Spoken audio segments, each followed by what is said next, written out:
சமீபத்தில் வந்து ஒரு ஸ்பூஃப் வீடியோ வந்து பண்ணியிருந்தோம். நம்ம ஸ்பூஃப்லாம் வந்து பெருசாக நம்மளுக்கு பண்ண தெரியாது. ஏதோ நம்மளுக்கு தெரிஞ்ச ஒரு விஷயத்தை வச்சு நம்மக்கிட்ட இருக்க ஒரு திறமையை வச்சு ஏதோ பண்ணியிருந்தோம் ஒரு குட்டி எக்ஸ்பீரியன்ஸில். அந்த ஸ்பூஃப் வந்து பார்த்திங்கன்னா ஒரு நபருக்கு வந்து எதிராக பண்ணப்பட்டது மாதிரி, அவன் டிஎம்கே வந்து சொன்னதுனால பண்ணிட்டான்டா அவன் உப்பி அப்படின்ட்டாங்க. இன்னொரு பக்கம் வந்து பார்த்திங்கன்னா அதிமுகவில் சில பேருக்கு வந்து இந்த சுலுக்கு சங்கர் மேலே கோவம், அவங்க காசு கொடுத்து பண்ண வச்சுட்டாங்க அப்படின்ட்டாங்க. இன்னொருத்தங்க வந்து பார்த்திங்கன்னா வந்து தாவேக்கா தரப்புலேருந்து பண்ணிட்டான்டா அப்படின்னு சொல்லிட்டு. ஆனால் அந்த வீடியோலேயே ஒரு உண்மை இருக்கும். அதாவது சிஎஸ்கே பற்றியும் தோனியை பற்றியும் வந்து பேசி தான் அந்த வீடியோ வந்து ஆரம்பிக்கும். அதில் சிஎஸ்கேங்கிறது வேறு எதுவுமே இல்லை, நாம் தமிழர் கட்சி தான். தோனிங்கிறது வேறு யாருமே இல்லை, அஃப்கோர்ஸ் அண்ணன் சீமான் தான். ஸோ அங்கேயும் வந்து நாம் தமிழர் கட்சி சொல்லிலாம் நம்ம அந்த வீடியோ பண்ணல. நம்மளுக்கு பிடிச்ச ஒரு தமிழ் தேசியம் அப்படிங்கிற ஒரு சித்தாந்தத்துக்கு இன்றைக்கி தேர்தல் அரசியலில் இருக்கக்கூடிய ஒரே கட்சி வந்து நாம் தமிழர் கட்சி. அந்த கட்சி வந்து முழுசாக வந்து அழிஞ்சிரும் அப்படின்னு சொல்லிட்டு சுலுக்கு சங்கர் சொன்னார் அப்படிங்கிறத என்னால் ஏற்றுக்க முடியல. அப்படிங்கிறதுனால ரொம்ப நாளாக யோசிச்சு வச்சுட்டே இருந்தேன், இவரை மாதிரி நம்ம இம்பர்சனேட் பண்ணி எதாவது பண்ணணும் அப்படின்னு சொல்லிட்டு. அந்த நேரத்தில் அப்படிலாம் சாகாதுங்க அப்படின்னு சொல்லிட்டு சுலுக்கு சங்கர் வாயாலேயே சொல்கிற மாதிரி தான் வந்து நுணுக்கமாக வந்து அந்த தோனி, சிஎஸ்கே, என்டிகே, சீமான் இந்த மாதிரி விஷயம் அண்ணன் பேசியிருப்பேன் நான். ஸோ அந்தளவுக்கு எனக்கு வந்து பார்த்திங்கன்னா நாம் தமிழர் கட்சி பிடிக்கும். நாம் தமிழர் கட்சி அப்படின்னாலே அதோடைய முகமாக இன்றைக்கி இருக்கிறது அப்படிங்கிறது சீமான் அவர்கள் தான். யூடியூப் திரையில் வந்து பார்த்திங்கன்னா நான் வந்து கருணாநிதி அவர்களோட லைவ் ஸ்பீச் பார்த்துருக்கேன், ஜெயலலிதா அவங்களோட லைவ் ஸ்பீச் பார்த்துருக்கேன். எம்ஜிஆர் அவர்கள்லாம் பார்த்ததில்ல, அவர் வந்து இறந்தோன்னு தான் நான் பிறந்தனே. ஸோ அதெல்லாம் வந்து பார்த்ததில்ல. இது மாதிரி நிறையா டிவியில் வந்து பெரும் ஆளுமைகளோட ஸ்பீச்லாம் பார்த்துருக்கோம். ஒவ்வொருத்தர்கிட்டையும் ஒரு கமாண்ட் இருக்கும். ஆனால் இணையதளம் வருது, அரசியலே முற்றிலுமாக வந்து தள்ளி வச்சுட்டு வேறு டிஸ்ட்ராக்ஷன் என்டர்டெயின்மெண்ட்டில் கூப்பிட்டு போயிடுது. பட் இன்டர்நெட் கம்யூனிட்டிக்குள்ளே, குறிப்பாக யூடியூப் தளத்துக்குள்ளே முழுக்க அரசியல் அப்படிங்கிறத தமிழக இளைஞர்கள்கிட்ட கொண்டு போய் சேர்த்துது அப்படிங்கிறது தான் கண்மூடித்தனமாக எதிரிகள் ஒத்துப்பாங்க. அண்ணன் சீமான் தான். ஃபஸ்ட்லாம் வந்து அண்ணன் சீமான் வந்து ஏதோ ஒரு மேடை பேச்சு பேசுகிறாரு, நேரில் நான் வந்து எனக்கு கடந்து போகிறேன் அப்படின்னா நிஜமாகவே பல வேலைகளெல்லாம் விட்டுட்டு வள்ளுவர் கோட்டத்தில் அவர் பேசுகிறது, ஏன்னா அவர் கடைசியில் தான் பேசுவார்னு தெரியும், வேலையும் போச்சு, அவர் வேறு கடைசியில் பேசுவார்னு நின்று வந்து பல வாட்டி வந்து சென்னையில் பார்த்துட்டு போயிருக்கோம். அதையும் தாண்டி நிறையா யூடியூப் வீடியோஸ் வந்து வந்துச்சுன்னா சீமானவர்கள் பேசிட்டார், அவரோட பேட்டியாக இருக்கட்டும், அவர் மேடையில் பேசினதாக இருக்கட்டும், சில நேரங்கள் வேறு மாதிரி யாருக்கிட்டையோ கலகலப்பாக பேசிட்டு இருக்கிறது, இந்த மாதிரி வீடியோஸ் எல்லாம் வந்து வாட்ச் லேட்டர்னு போட்டு வந்து ஒரு 3 வருஷத்துக்கு முன்னாடி தொடர்ந்து வந்து பார்த்துட்ருப்போம். அந்தளவுக்கு வந்து அவருடைய பேச்சு, ஏன்னா அதில் எல்லாத்த பற்றியும் பேசுவார். உலக அரசியல், அப்புறம் தமிழ் தேசிய அரசியல், இயற்கை, நம்மளோட முன்னோர்கள் செஞ்ச விஷயம், நம்மளோட மன்னர்கள், நம்மளுடைய வரலாறு, அண்ட் பக்கத்தில் இந்த தீவில் வந்து பார்த்திங்கன்னா நம்மளுடைய இனம் எப்படி வந்து இன அழிப்புக்கு உள்ளாச்சு, தலைவரை பற்றி பேசுவார். தலைவரை வந்து சீமானவர் தான் இன்ட்ரடியூஸ்லாம் பண்ணி வச்சார் அப்படின்னு சொன்னால் வந்து சீமானவர்களே கோச்சிப்பார். தலைவர் வந்து தலைவர், அவர் எல்லாருக்குமே வந்து தெரியும். பட் தலைவர் அப்படிங்கிறவரை 2009க்கு அப்புறம் தமிழக மக்களின் மனதில் திருப்பியும் கொண்டு வந்து நிறுத்திட்டே இருந்தது அண்ணன் சீமானவர்கள் தான். அது வந்து அதில் பெரும் பங்காற்றியிருக்காரு அப்படிங்கிறது வந்து எதிரிகளும் ஒத்துப்பாங்க. தலைவர்களுடைய முகத்தை வச்சு தலைவர்கள் கூட போயிட்டு புகைப்படம் எடுத்துக்கிட்டு நிறைய பேர் வந்து பார்த்திங்கன்னா அதை தங்களோட அரசியல் ஆதாயத்துக்காக இன்றைக்கு வரைக்கும் பயன்படுத்திட்டு எதிரிகள் கூடயே போய் வந்து சேர்ந்துட்டாங்க. வருஷத்துக்கு 2 வாட்டி மட்டும் தலைவர் கூட அவங்க இருந்த புகைப்படங்கள் போஸ்டராக வந்து வரும். அது நான் எந்தெந்த கட்சியை சொல்கிறேன் உங்களுக்கே தெரியும். பட் அண்ணன் சீமானவர்கள் தொடர்ந்து தலைவர் பேசின அரசியலை கொஞ்சம் கூட சமரசமே இல்லாமல் அது வந்து ஒரு 10 வருஷத்துக்கு மேலே தமிழக மக்கள்கிட்ட ஒரு பேசு பொருளாகவே வச்சுட்டே இருந்தார். அந்த வகையில் இன்றைக்கி ஒரு கட்சி எந்த மீட்டிங்னாலும் தலைவரோட படத்தை வந்து அவங்களோட பேனரில் போட்டிருக்காங்க அப்படின்னா அது நாம் தமிழர் கட்சி மட்டும் தான். அதனால் சீமானவர்கள் மேலே வந்து தலைவர் இந்த அளவுக்கு பேசிகிட்டே இருக்காரு, நம்மக்கிட்ட கொண்டு வந்து சேர்த்துட்டாரு அப்படிங்கிறனால வந்து மனசில் ஒரு ஆளாக வந்து எப்போவுமே பதிஞ்சிட்டாரு. அதையும் தாண்டி சீமானவர்களில் வந்து எனக்கு பிடிக்கிறதுக்கு தமிழ் தேசியத்தை வந்து இன்னும் பிடிக்க வச்சதுக்கு முக்கியமான சில காரணங்களும் இருக்குது. அவர் நிறையா பேட்டர்னை வந்து உடைச்சார். உதாரணத்துக்கு சுதந்திர அந்த ஃபீலிங்கை வந்து மூட்டி வந்து பார்த்திங்கன்னா அந்த நேரத்தில் சுதந்திரம் நாங்கள் தான் வாங்கி கொடுத்தோம், காங்கிரஸ் கட்சி ஓட்டு போட வச்சுது. அதுக்கப்புறம் திராவிடம் அப்படிங்கிற அந்த ஒரு ஃபீலிங்கை வந்து பார்த்திங்கன்னா தூண்டி விட்டு அதன் மூலியமாக நிறைய பேருக்குள்ளே வந்து உணர்ச்சியை வர வச்சு திமுக அப்புறம் அதிமுகலாம் வந்து ஜெயிச்சதுன்னு சொன்னாங்க. அதிமுக கூட வந்து ஒரு நடிகர் மேலே இருக்கிற அவர் மேலே இருக்க ஒரு பிரியத்தினால வந்து எல்லாருமே ஓட்டு போட்டு ஜெயிக்க வச்சாங்க. இது மாதிரி ஒவ்வொரு கட்சியும் வந்து இருக்கிற முதல் முறைய தமிழருக்காக ஒரு கட்சி தமிழ் தேசிய அரசியல் அப்படிங்கிறத முழுக்க திராவிடத்திலேருந்து கொஞ்சம் கொஞ்சமாக அது எவல்யூஷன் நிறையா நடந்துச்சு. ஏன்னா சில தலைவர்கள் சில வழிகாட்டிகள்லாம் வந்து கொஞ்சம் கொஞ்சமாக எக்ஸ்ட்ராக்ட் பண்ணிட்டே வரார்.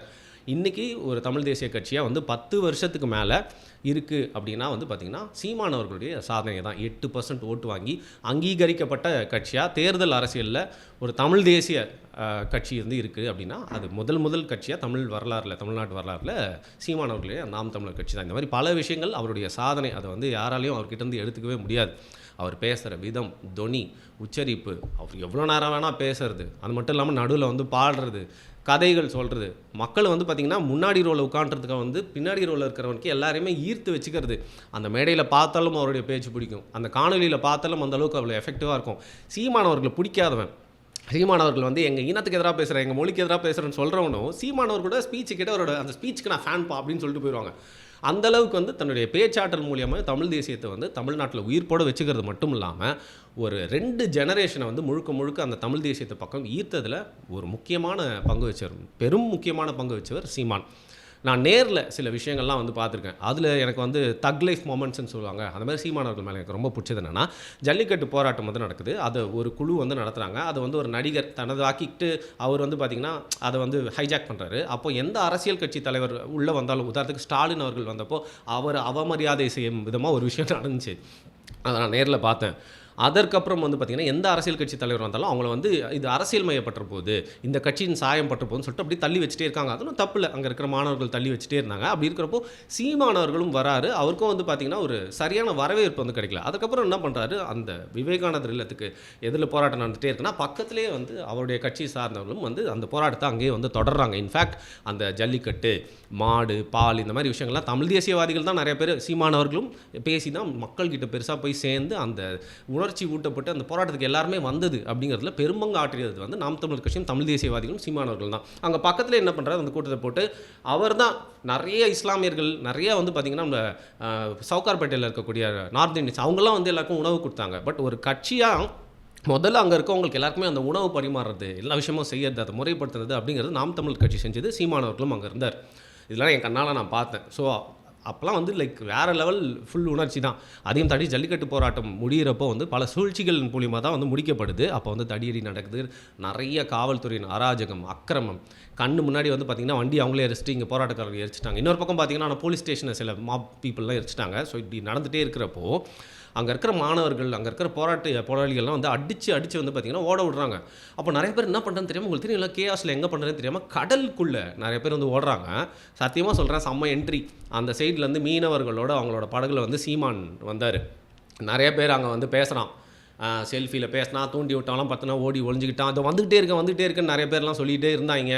ஆனால் சீமான் வந்து தரை வழியாக இல்லை, கடல் வழியாக வந்து வந்தார். இந்த மாதிரியான மொமெண்ட்லாம் வேறு எந்த அரசியல் தலைவர் வந்து சமீபத்தில் இந்த கடந்த 10 ஆண்டுகளில் பண்ணியிருக்காங்க அப்படின்னு வந்து நான் பார்த்ததில்லை.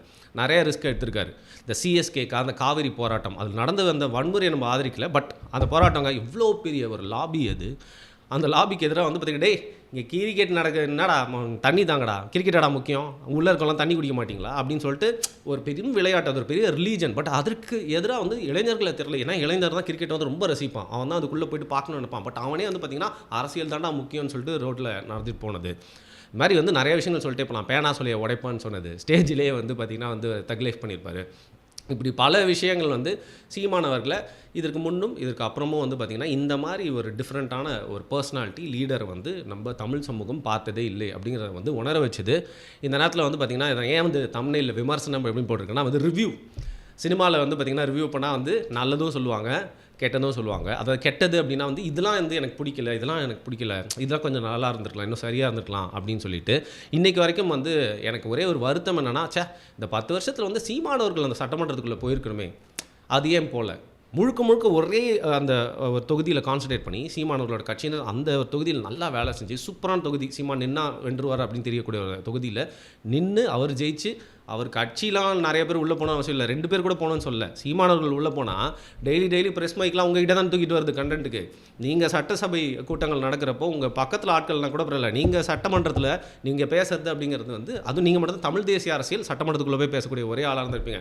அப்படியே வந்து சீமானவர்கள் இன்னும் ஜெயிக்கலை அப்படிங்கிற ஒரு கவலை இருக்குது. அது அவர் மேலே இருக்க வருத்தமாக இல்லை. ஸோ இந்த ஒரு ஸ்ட்ராட்டஜி அவர்லாம் யோசிக்காமல் இருந்திருக்க மாட்டார். அதுக்கு என்ன காரணம் அப்படின்னு எனக்கு தெரியல.